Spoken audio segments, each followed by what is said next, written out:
NorthAmericanSumo.com.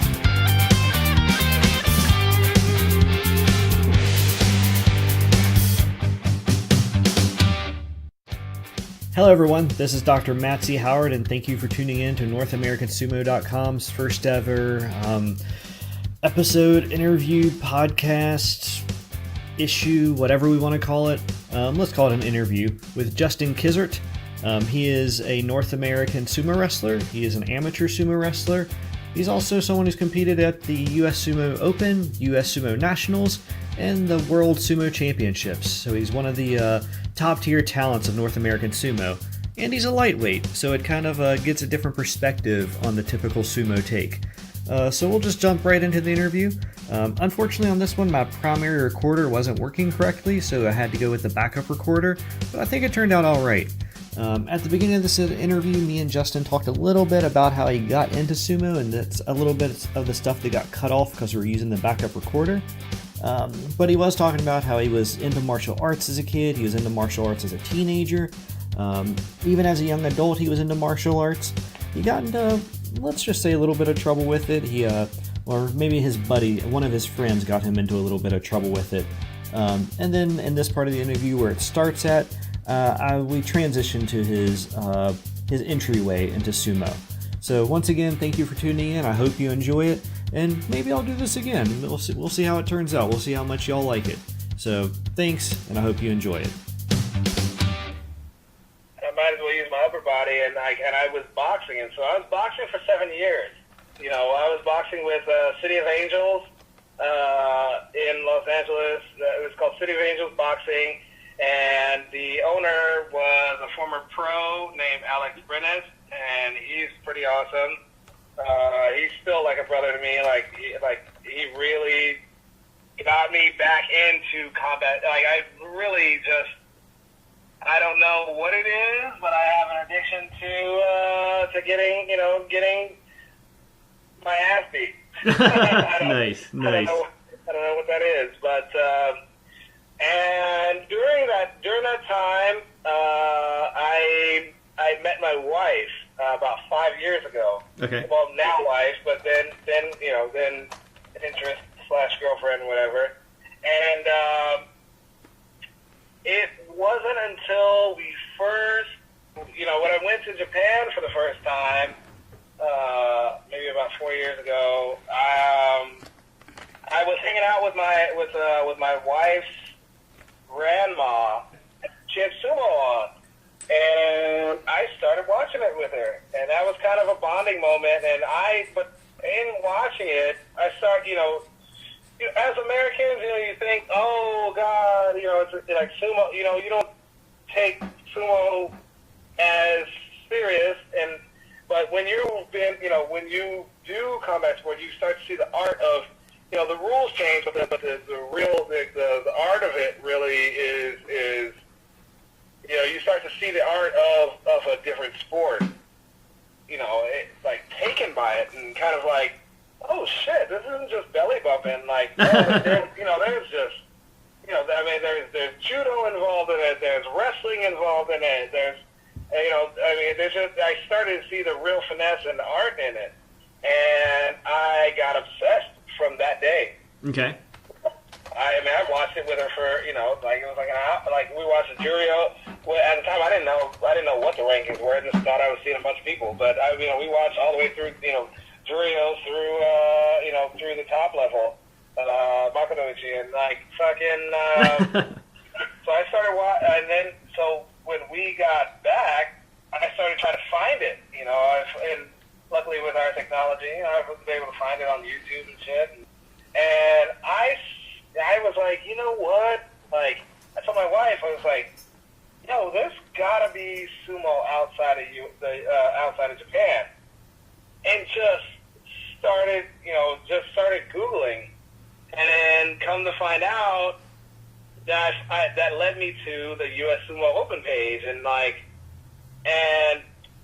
This was 2016.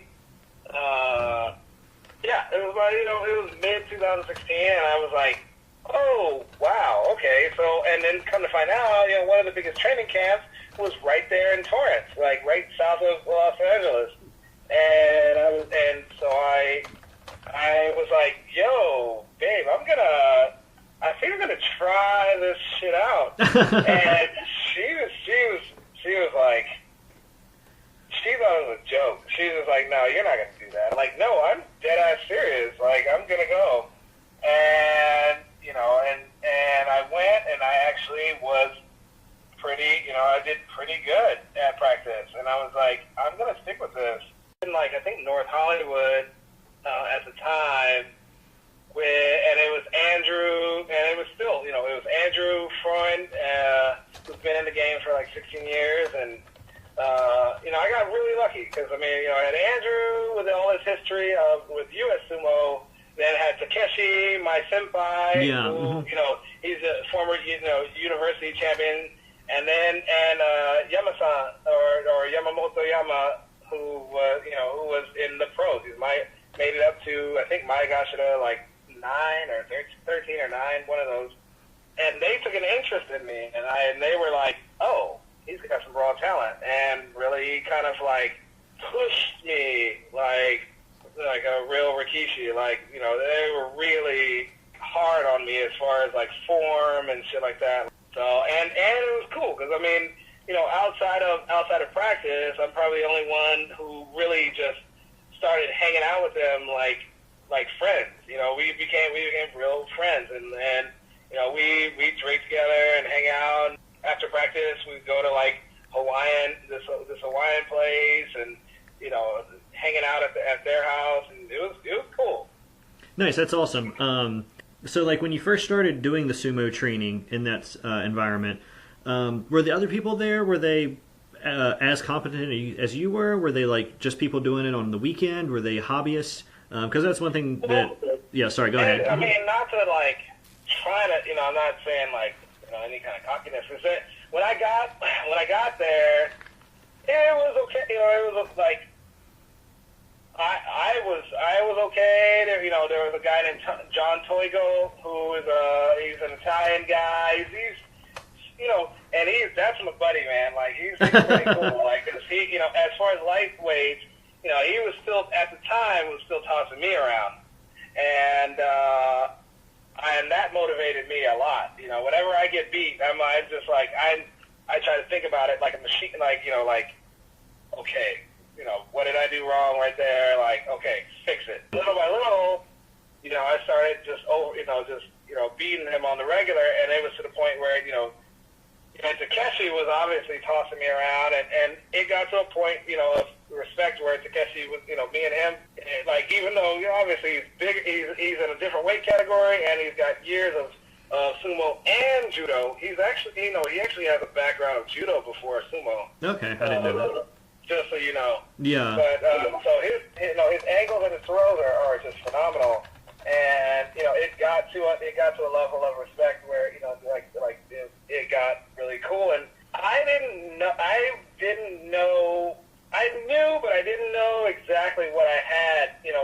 What we have in Los Angeles as far as like actual teaching, like the advantage of the level of teaching that we were getting in Los Angeles, and. Some people were just doing it as novelty and this and that, but then, there's guys like, the guy, Philip Barnes, who goes by the name Monster or whatever. Oh, yeah. Some of these guys started showing up, and, they were, super strong, for whatever weight category it was. They were just super, and more talent started showing up, and that, and I mean, there's been times where even, former pro, Sonorashi came through, like a bunch of people started coming through that, were super serious, and I'm just like, oh shit, this is dope. Like, and I think, but a lot of it has to do with Andrew's tournament, the US Sumo Open. Oh yeah. Mm-hmm. I was addicted, so I was there. I'm one of the regulars. I've never, there's very few times I miss a practice, but you would see more people, more novelty people coming through. Closer you got to, probably right about now, the closer you got to the US Open. Right. So, but even after the US Open, I was just like, next practice. When's the next practice? When's the next practice? And the cool thing about our club in Los Angeles was that we were, like, our girls weren't afraid to hit with the guys. And so, and we weren't trying to, take it easy with like girls like, Mariah or Morgan or Donna. And we weren't, they were like, don't go easy on me. And I think, so even though I didn't go 100% strength, still, hold it, I tried not to hold back, and we'd hit, and it really kind of prepared girls like Mariah, who are just fearless. It prepared them for some of those Russian girls. Mm-hmm. And it sucks that I moved. Here to Austin because really, there's a sense of camaraderie and equalness for women and men. With the Los Angeles team, more so than what I've experienced thus far from the Texas team. That they have girls, but it's like, oh, okay, the girls will go and then the guys will go. And we all just wanted to be better. And there was an energy that grew as I got better.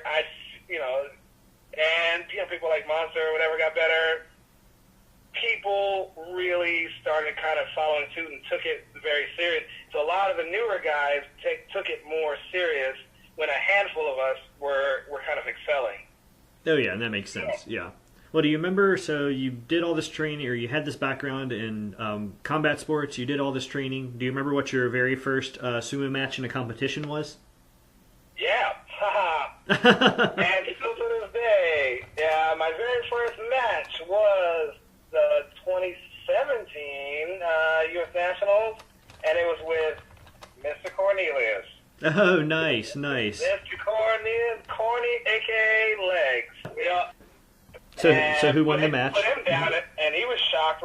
He was like, "Who the fuck is this guy?" I'm like, nobody knew me. I put him down, and then I beat another dude from San Antonio named Justin, who's a wrestler. And I have videos of both of my first matches. I have to find the Corny video, but I have the Justin video on my phone. And that was literally 2017 US Open. That was the first US Nationals in San Antonio. Was my first time, first tournament. I guess for 3 months in 2016, I was, doing sumo, practicing. Do you remember what you placed at that event? Silver. Oh, wow, that's impressive. That's super impressive. 2017 and 2018, I got silver. Nice. So how many competitions have you competed in to date? Shit. 2 US Opens, 2 Nationals, 2 Texas. Oh, yeah. Mm-hmm. Or 3 Texas tournaments, 1 Georgia tournament, Worlds, and 1 more, I can't remember. So whatever that number is. Nice. So I'm assuming out of all those, I talked to you a little bit at the New Orleans camp. I think you mentioned that Worlds is your favorite one you've been to. Is that correct? Oh, no. Okay. Which one's been your favorite then? It's the one that everybody aspires. It's the U.S. Open. Okay. Mm-hmm. Do you have a particular one of the Opens you've been to? Okay, you know what? I'll say the Worlds was the most unique, and Trent's been kind of talking to me because really when you get on the world stage, number one, the U.S. is not used to doing matches. The U.S. and a lot of other countries, we were all talking about it. We were not used to competing on clay. That became a huge factor. Because I know how my tachi-ai is. I know how I know how to position. I know exactly the amount of pressure on the floor and the gripping, everything. as far as takeoff. And with the second you step on that clay, it's a different feeling, and it throws your game off. It throws your game way off. So do you think you just weren't able to generate as much power as usual, or like? Yes. Yeah. Okay. And that and you know and really competition, like, you can do amazing at practice, but competition, you have to get over your mind. Okay. Mm-hmm. That change, it's a big difference. Oh, okay. It like, well, I mean, seriously, like, because your body can go on autopilot, but really, in your mind, if you're not combat ready for for like the high stakes, your body doesn't do you just don't do what you normally would do. Right. No, that makes sense. It's weird. Like, you don't even feel like you're actually. The first time I did the US Open, and I saw 4,000 people staring at just me. Yeah. I fucked up. I look great, like in practice, everybody's like, oh, you're fucking ready, like, you can do this, you can actually win. And then all that, and the US Open is such a big production, like, you feel like a fucking gladiator, because literally, like, I mean, when you're down there under those bleachers and stuff, and you hear the huge roar of all those people, and not to mention, to add on to some of the, the craziness, they got taiko drums going. It's like, oh yeah, and you're just like, oh fuck, I'm next. Like, it's gladiator mode, and I will say a lot of the like the Russians, Ukrainians, and stuff, they do a lot of these tournaments, and they do sambo tournaments constantly. Right. And a lot of them are state sponsored. These athletes like Batir Altiev, a lot of them are state sponsored. So all they have to do is train and compete. Most of our sport is not reached a level like judo or all these other teams, like these Olympic teams, and so we don't get paid for this. We pay our own money to get all of these things. Getting tournaments under your belt and being at home in the ring, it makes the biggest difference. Like, it doesn't have to. You could probably be physically better than that other person, but mentally, you need to be 100% mentally in the ring. World of difference. And so I learned that when I fucked up. When I fucked up at Worlds too. I learned. I got more comfortable at the US Open, and my second time around, I did well. I didn't do super well because Batir, body slammed me. Well, and that's fine. But all this is a learning process, and I said, okay, there's not enough tournaments in sumo to get to the level of Batir. In Los Angeles, I started going back to, I took judo and jiu-jitsu, because I knew there's a shit ton of judo tournaments and there's a shit ton of jiu-jitsu tournaments. And so in 2018, I've done a bunch of judo and jiu-jitsu tournaments where I didn't really even care. I just was like, I wanted to be in a ring, in a combat ring, and get comfortable in the competition situation. Right. All for sumo. And surprisingly, I did very well. Like, I won as a white belt in jiu-jitsu. My coach was like, "You're pretty damn good," considering my background. I didn't tell him, I was already a blue belt in jiu-jitsu. I wanted to earn my blue belt again. Right. So he was like, "Fuck, you're like really good. Like, you should go to World." Like, oh, okay. Nice, yeah. So I ended up going to Worlds in jiu-jitsu as a white belt. Oh, I didn't know that. That's interesting. Yeah, and I got first place in gi and no gi. Oh, nice. So how big of a difference did you see between those two types of jiu-jitsu?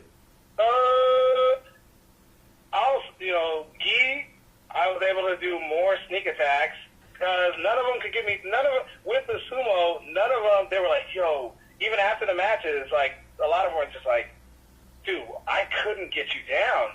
Oh, and, yeah, and, yeah. You know, and in jiu-jitsu, they pull two things. They pull guard, so basically they just jump across your hips, and we're like, oh, I give up on trying to take you down, or if they go for your leg, double or single leg takedown.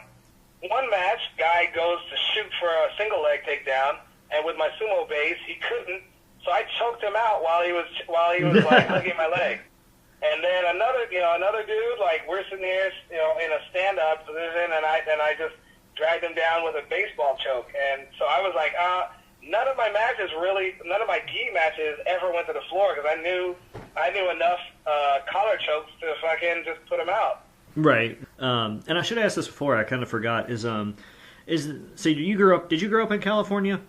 I grew up in San Antonio, and then through San Antonio, Texas, and then after my undergrad, I moved in 2005. I moved to Los Angeles, and I've been there ever since.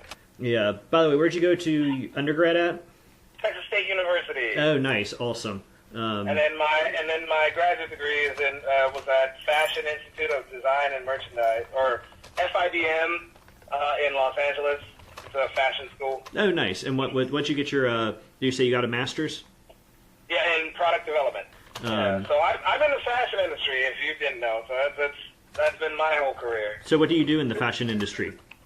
I've designed mostly men's apparel, but 4 years of footwear design.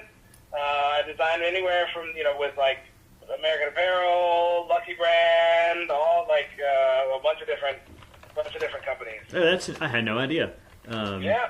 I feel like I could have an entire interview just about that. I can go with that's the whole nother world. This is my side fun. Nice. But you could see any of my bodies of work at my portfolio page, which is like jdkizzart.com. Oh, yeah, I think that's how I first got your email address, like, when I first started working on the website. Yeah. Nice. Fashion designer / sumo wrestler. Nice, love it. No, nobody in the fashion, a lot of people who know me know I do sumo, and they all come to the US Open and watch. But, people know I do sumo, but not, most of my clients are, I'm not really worried about if they know me or not. Oh, yeah. As long as they know my work is good. Yeah, no, that makes sense. So do you have a favorite match you've been in? Yes. Which one is it? Yes. Mm-hmm. It's the one that is my favorite and that haunts me going into the Nationals. It would be my win against Trent Sabo. Okay. Mm-hmm. And I've watched it in slow motion over and over. Just how beautifully matched every single step was. He is, seriously, him and I thought the same. We met each other at the same tachi-ai. Like, because there's multiple different ways to tachi-ai, but both of us chose to go in at the same tachi-ai with an kind of, not really like an underhook, but just kind of protecting our belts, and in full, almost chest-to-chest smash, but with a perfect reposition of pivoting. If you watch a match in slow motion, I'm not saying, I'm not cocky on myself. I'm saying it was just actually beautifully matched. It was like two of the same people mirrored each other until the very end, right at the edge, where he got confident in that he would push me out with one arm, and I chose to take that arm and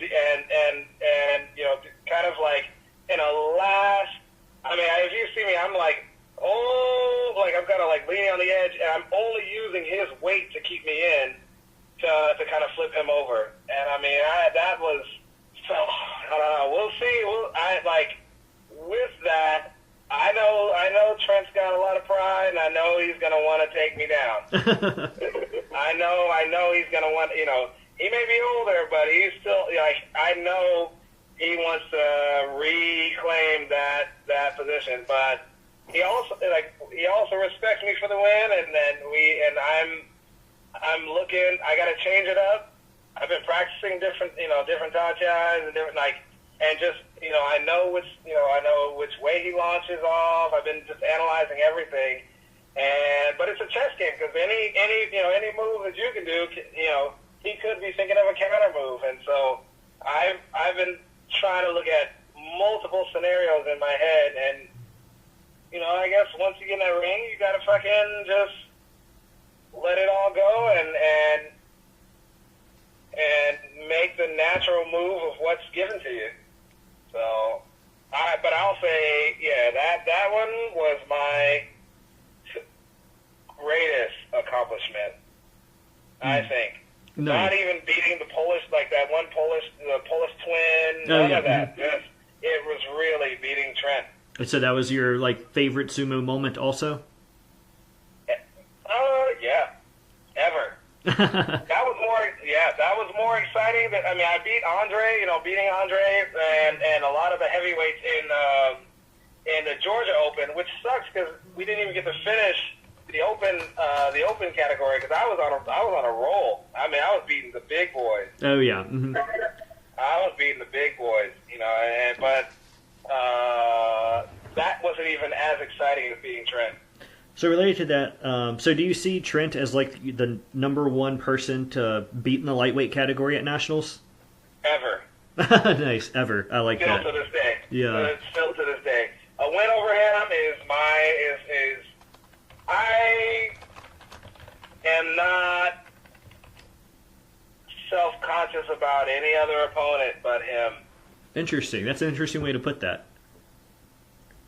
Everyone else, it's just there's a feeling that I just when you can see the win, and it's an energy you can project. And there's guys like Hakuho and stuff like that, and there's an energy you project, and they're just a situation to get past, to get to your real the moment you have to think,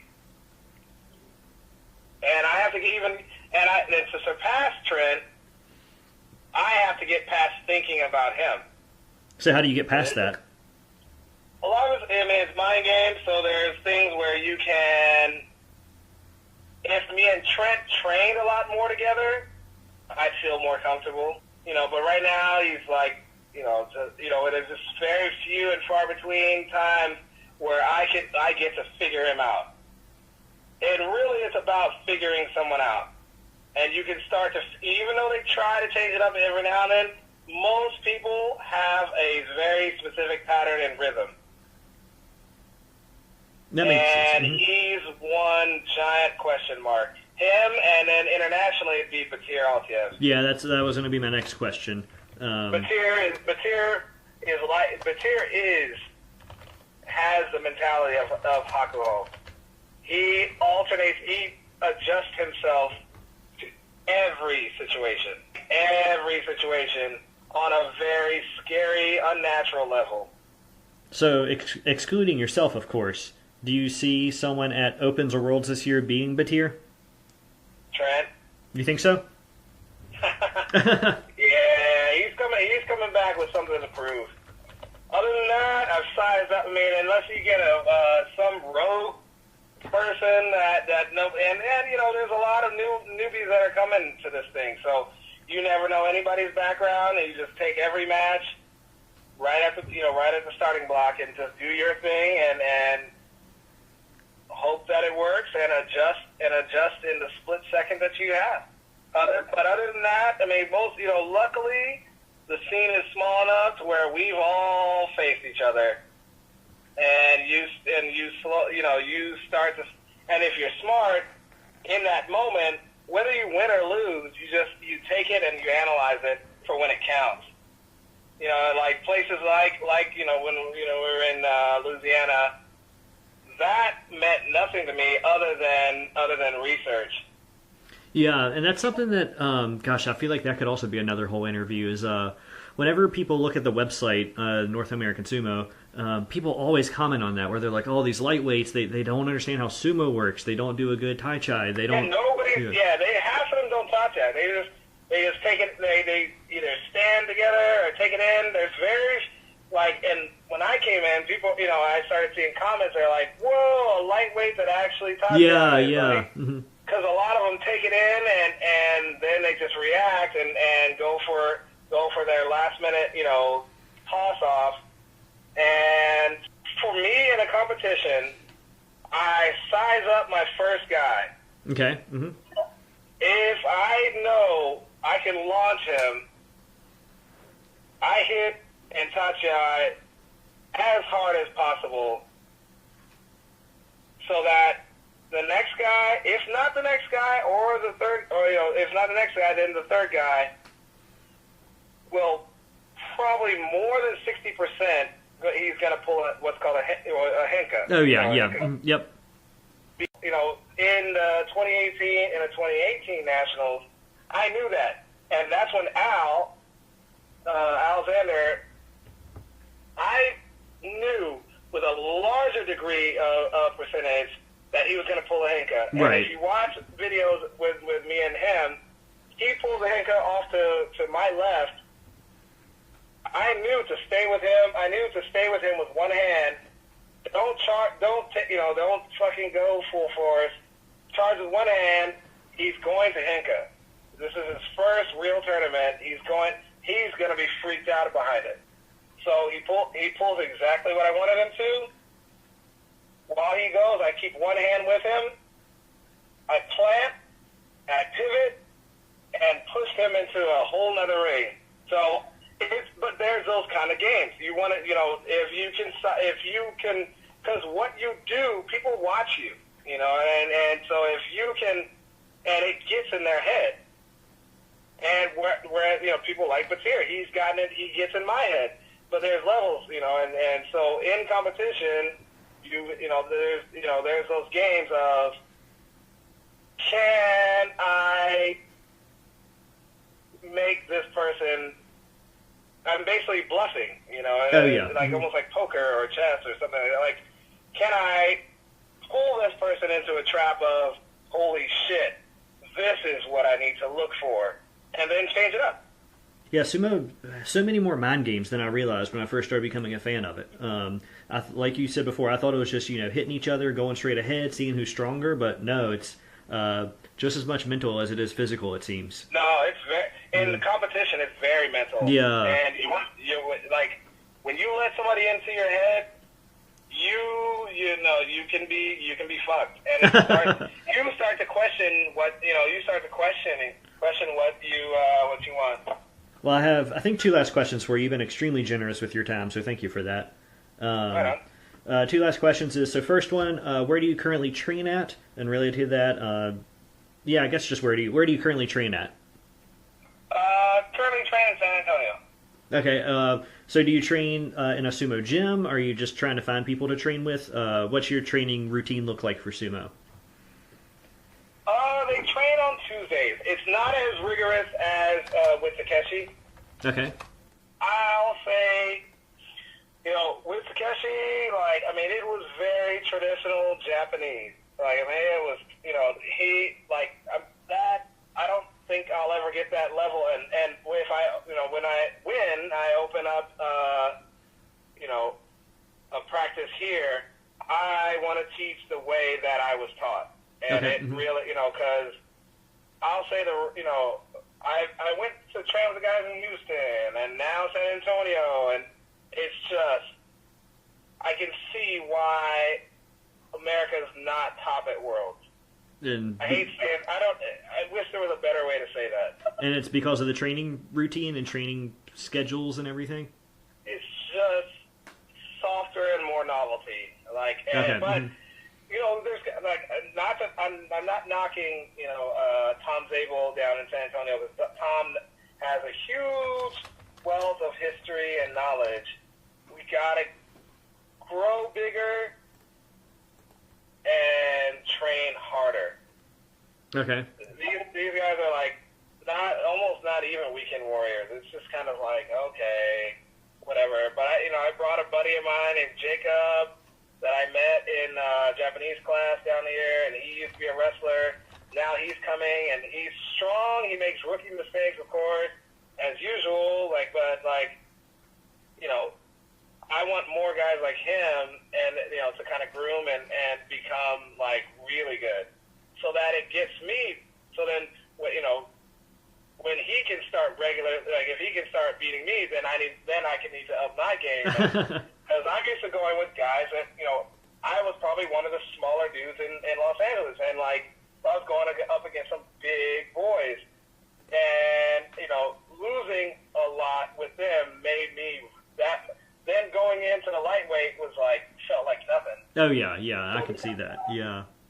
Well, I think this is my last question for you. Well, first off, I assume that you watch professional sumo, correct? Oh yeah. Okay. Who is your favorite Rikishi then? Misaki. Oh, interesting. Why? He's the perfect sumo fundamentals. Whether he wins or loses, if you watch his form, I use a lot of what's called otsuke. Okay. And otsuke, if you watch him, his form is perfect sumo. Okay. And it is picture perfect traditional sumo. And I'm looking for him to be the next actual Japanese. I mean, he's half Filipino, but he's still Japanese. A real, unlike, Kisuna Sato, a real Yokozuna. Oh, yeah. I mean, I think a lot of people are hoping he'll get there. We'll see if he actually does. We'll see. Yeah. I mean, at least he'll be a very famous Ozeki. Yeah, personally, I'm a little bit worried he's coming back so quickly. Thought, because I was reading stuff, he had, internal bleeding in his knee and stuff, See, God damn it! I don't want him to do any of this. Heal, motherfucker. Yeah, exactly. Good, Yeah, dude. yeah. Don't go take some fucking cortisol and fucking, you know what I mean? Yeah.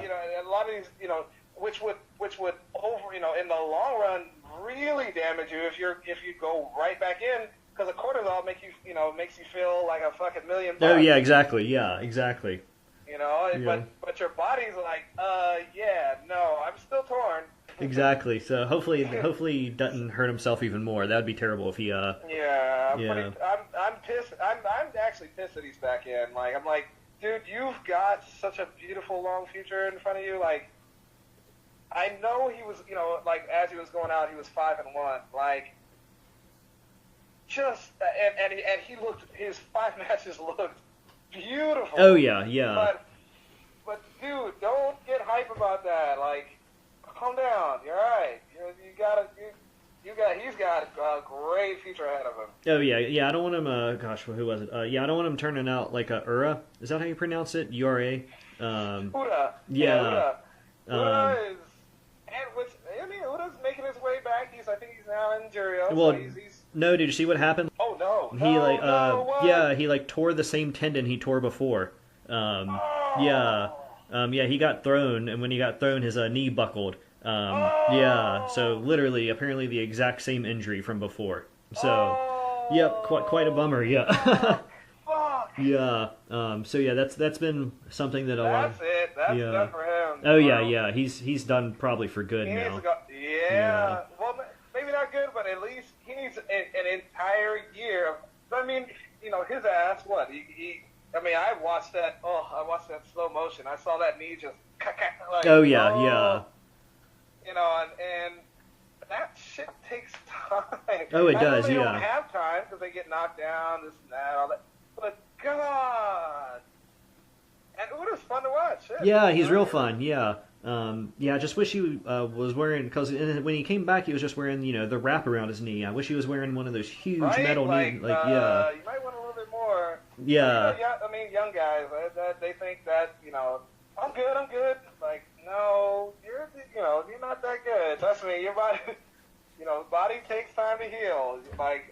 At best, these kids need, when it's shit like that, 6 months. Like, it should be 6 months, and it shouldn't really even. I feel like it shouldn't hurt their rank. Like, they need to like really adjust that. Yeah. I feel like I see proposals about that all the time, and they make sense. It's just probably never going to happen. Yeah. Yeah. Everything forces them back in the ring, you know, to the minimum of their healing. Like, oh, you're kind of okay. Okay, cool, go. Yeah.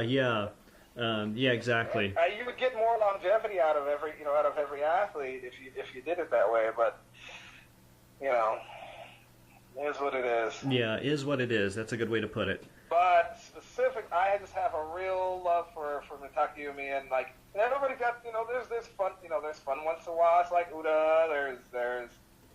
There's crazy wild style pushers like, you know, Abi and Tony, and you know, and but you know, for me, like for like just pure, clean, like sumo techniques that you know that have been taught to me from Takeshi and stuff like that are just good, and they, you know, they majority of the time get you good even wins. Mitakeumi is beautiful overall. Nice. Yeah, I always like him. I'll pay closer attention to him now. That's for sure. Really look at his Otsuke. Like, I mean, it's just, I mean, like, his fundamentals are spot on. And then other than that, Hako's, he's a batir, like, that guy, you can't say there's one style for him. He's you know, he's the ultimate athlete. He takes every match and adjusts to the situation. Oh yeah. That's it. Like, and there's a rare group of people that can, you know, in any sport that do that, you know, that just, you know, they were born for that, you know, and just, you know, they know their body, they know their ring awareness, they know, like, you don't look at them and you don't see him going against a guy, you know, the giant fucking dudes like Ichinojo, and saying, oh shit, I don't know how he's gonna pull this. You know, you like, you just know that. Oh yeah, you know, like, you're just watching it in excitement, and how is he going to figure this out? Oh yeah, and he does. Yeah, he fucking does. I mean, especially this past show, he's coming back from injury. Like, everyone thought he was going to be having a down one, and nope, he's leading the pack right now, like he always does. That other Bulgarian dude, like, you know, I thought, oh shit, he's up again, you know, like, Bulgarian's about to just fucking smash him out, and with one fucking arm, with all that mass, he drops him with a Watanage, like. I had to watch it in slow motion and and pause it just to see, like, okay, wait, that's impossible. Like, I looked at the angle of his legs. I looked at, you know, he grabbed the belt and everything, like, and I'm like, this guy, you know, given his weight, he was able to lift one hand lift and then angle him down. Like, he's just like Hako's, you know, he is, I don't know that we'll see another one before I die. Him, you know, that's, you know, so those two for two different reasons. One for fundamentals, and one for just a freakishly amazing athlete. Nice, I like that. Awesome. Well, that's all the questions I had for you. Thank you once again for spending all this time chatting with me. And of course, I appreciate you, the listener. So thank you for listening. Thank you for tuning in. I feel like usually podcasts or interviews end with some type of pitch or plug or begging for money, but I'm not going to do that. I don't really have a need for money for this website. So if you like it, just make sure you like the YouTube video. Maybe subscribe. I don't know how regular this is going to become, but maybe I'll do it again one day. We'll see what happens. So thank you again. Hope you enjoyed it. And make sure to check NorthAmericanSumo.com, of course.